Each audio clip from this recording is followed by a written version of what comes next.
Les sorcières sont forcément des femmes, les sorcières font des pactes avec le diable, elles lancent uniquement des malédictions. La sorcellerie est forcément de la magie noire, du vaudou. Les sorcières portent toutes du noir comme dans les films. La chasse aux sorcières concernait de vraies sorcières, ou encore il n'existe qu'une seule forme de sorcellerie. Eh bien, ces 7 mythes-là, je vais te les démonter dans cette vidéo.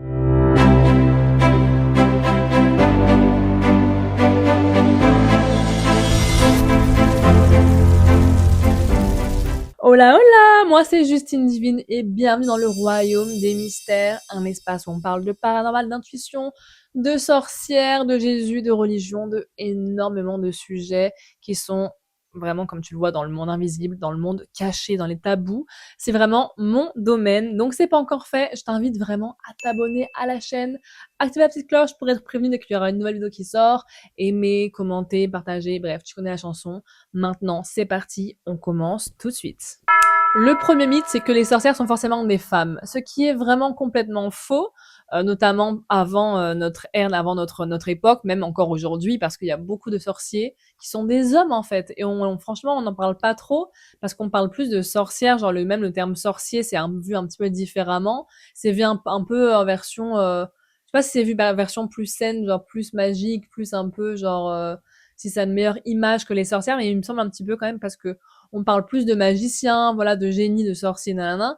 Alors que sorcière, on voit vraiment le nez crochu, la vieille dame, là, qui fait ses potions magiques pour lancer des mauvais sorts. Enfin, ça a vraiment une connotation très négative, alors qu'en vrai, il existe plein d'hommes qui sont des sorciers. Les mages en Perse, les druides chez les Celtes, les chamans en Amérique du Sud et du Nord, des guérisseurs et devins dans de nombreuses sociétés, occultistes, alchimistes et magiciens dans l'Europe moderne et aussi médiévale, et bien sûr les sorciers en Afrique. Personnellement, moi, c'est ce que je connais le plus, parce que vraiment, je connais plein de gens qui m'ont raconté des trucs un petit peu chauds par rapport aux sorciers d'Afrique, voilà.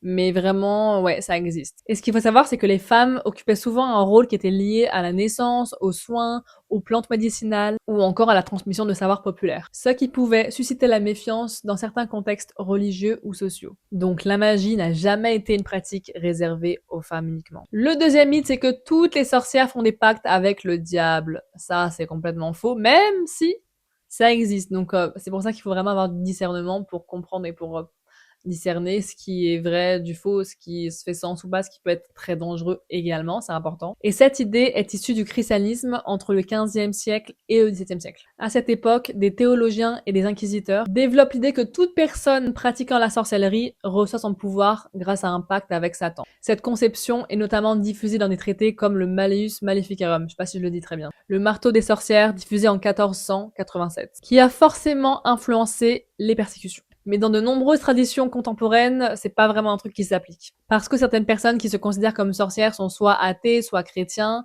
soit païens, pratiquent uniquement des rituels symboliques. Donc vraiment, les croyances divergent par rapport à ça, et en vrai, ça dépend de plein de choses. Donc oui, ça existe des personnes qui font des pactes avec le diable, vraiment, et qui font des choses sales. Regardez nos dirigeants, nos gouvernants. Ils font ça, hein. Ils font des rituels sataniques, donc ça c'est un petit peu différent, mais bon, c'est quand même super dark, et ils font des pactes avec le diable, littéralement. Là où des sorcières, oui, tu peux faire appel à des forces maléfiques, c'est possible, ça existe, mais tout le monde ne fait pas ça. Le mythe numéro 3, les sorcières lancent uniquement des malédictions. Ça, c'est complètement faux. C'est complètement faux. L'image de la sorcière maléfique est très présente dans les contes, les films, les séries. C'est un peu la sorcière vilaine qui jette le mauvais sort. Pourtant, historiquement et aujourd'hui, les pratiques associées à la sorcellerie sont vraiment très variées. Tu peux faire des sorts d'abondance, de protection, de guérison, de bénédiction, de récolte, de fertilité, divination, purification, etc. Enfin bref, t'as plein de choses. Et après, il y a des gens qui font aussi des, comment ça s'appelle, des sorts pour, comment on appelle ça là, des sorts d'amour là. Les filtres d'amour, c'est ça. Mais alors ça, faites jamais ça. Pour moi, c'est tellement dangereux. Donc oui, encore une fois, c'est super nuancé. Il y a des gens qui font ça, il y a des gens qui font des malédictions qui vraiment souhaitent du mal à d'autres personnes. Et ça, pour moi, c'est tellement malsain et toxique. Ne faites jamais ça. Comme je dis toujours, quand tu as un doigt pointé vers quelqu'un, tu en as 3 autres pointés vers toi. Donc voilà, réfléchis bien à ça. Et même quand tu te dis que tu veux intervenir dans la vie de quelqu'un de manière positive, par exemple, tu te dis, oh là là, cet ex il m'a quitté, mais moi je veux pas qu'il me quitte, du coup je vais faire en sorte qu'il revienne vers moi, je vais le reconquérir, etc. Je vais donner un peu genre un filtre d'amour, je vais aller chez une sorcière, et puis elle va pouvoir me faire un truc comme ça, là il va revenir vers moi. D'accord, très bien. Mais qui te dit que c'était la bonne chose pour toi? Qui te dit que Dieu, moi je parle de Dieu parce que je crois en Dieu, mais tu peux dire la vie, l'univers, whatever, qui te dit que Dieu a voulu ça pour toi. Ça se trouve, peut-être que ça va marcher, hein, ce filtre, mais du coup, faut savoir que tu agis contre le destin, contre ce qui est prévu pour toi, contre la volonté de Dieu. Est-ce que tu t'imagines? Le prix à payer, il est immense. Quand tu vas à l'encontre de ce qui est juste, de ce qui est normal, de ce qui est naturel, aïe aïe aïe, c'est pas bon pour toi. Parce que imaginons que d'accord, tu arrives à faire revenir cet ex vers toi. Mais qu'en fait, il est tellement toxique qu'en fait, tu vas avoir un boulet, enfin, ta vie, ça va être un enfer sur terre, en fait, encore plus profondément. Et si tu avais laissé ça passer, que tu avais laissé la vie faire, peut-être que ta vie aurait été bien meilleure. Mais parce que tu as voulu contrôler, tu te retrouves dans des merdes pas possibles. Parce que y a vraiment, faut comprendre qu'il y a une dette, en fait, derrière ça, c'est pas gratuit. C'est pas gratuit, genre, alors bien sûr, ça coûte pas forcément de l'argent. Par contre, ça te coûte ton âme. Voilà, c'est comme ça qu'on parle de vendre son âme au diable. En fait, c'est parce que tu échanges quelque chose contre, contre de la notoriété, contre de l'argent, contre de l'amour, contre je sais pas quoi. Mais sauf que le prix à payer, il est très costaud. Mythe numéro 4, la sorcellerie est forcément associée au vaudou, à la magie noire. J'en ai parlé un peu juste avant, mais je vais quand même revenir là-dessus. Cette confusion, elle mélange plusieurs notions différentes. Déjà, on va commencer par la distinction entre magie noire et magie blanche. Pour moi, c'est pas forcément une question d'outil, c'est-à-dire que c'est pas l'outil qui va dire que ce que tu fais c'est de la magie noire ou blanche, ça dépend de l'intention qu'il y a derrière. Après, attention quand même, un point important, c'est qu'il y a des outils qui sont chargés de magie vraiment pas cool. Et ça dépend de la charge énergétique de l'objet en question. Par exemple, faut pas me prendre une planche Ouija. Ça, tu oublies tout de suite, hein, parce que ça profondément, c'est fait pour te mettre dans la merde en fait et ouvrir des portes à des esprits que tu sais même pas qui c'est. Donc ça, c'est un outil qu'on n'utilise pas, d'accord, qui est banni à tout jamais, d'accord. Mais ça dépend vraiment de la personne aussi qu'il y a derrière pour les autres pratiques, par exemple pour le tarot, pour l'astrologie, pour d'autres trucs comme ça. Pour moi, ça va vraiment dépendre du praticien. Ensuite, le vaudou est souvent présenté dans les films ou dans ce que tu regardes, voilà, dans les médias, etc., comme de la magie noire. Alors qu'en réalité, le vaudou, c'est une religion, née d'un mélange entre tradition africaine et chrétienne, notamment à Haïti. Elle comprend des rituels, une théologie, des esprits, une cérémonie, une communauté religieuse et une vision du monde. Donc en gros, réduire le vaudou à des poupées maléfiques ou des malédictions, c'est vraiment ce qu'a voulu le cinéma, même si personnellement, à titre personnel, je comprends un petit peu le délire, mais moi, je suis pas fan. Je suis pas fan. Je veux jamais avoir ça chez moi. Même si je sais que c'est pas forcément malsain de base parce que tu peux faire du bien. Moi, je n'aime pas l'idée d'avoir une poupée qui représente moi parce que je sais pas, je la perds. Je sais pas, quelqu'un marche dessus, là j'étais à la poubelle et j'en sais rien, tu vois. Même par inadvertance, il peut se passer des choses pas ouf. Et franchement, j'ai pas envie d'avoir ça sur la conscience. Non, en fait. Mythe numéro 5. Les sorcières portent tout du noir comme dans les films. Bon, ça c'est très cliché, hein. Ça c'est un peu genre plan-plan la praline, hein, voilà. Après, le côté noir, je le comprends dans le sens où c'est quand même associé un petit peu aux ténèbres, du coup la sorcière, du coup c'est pour ça que ça peut faire un petit peu genre peur.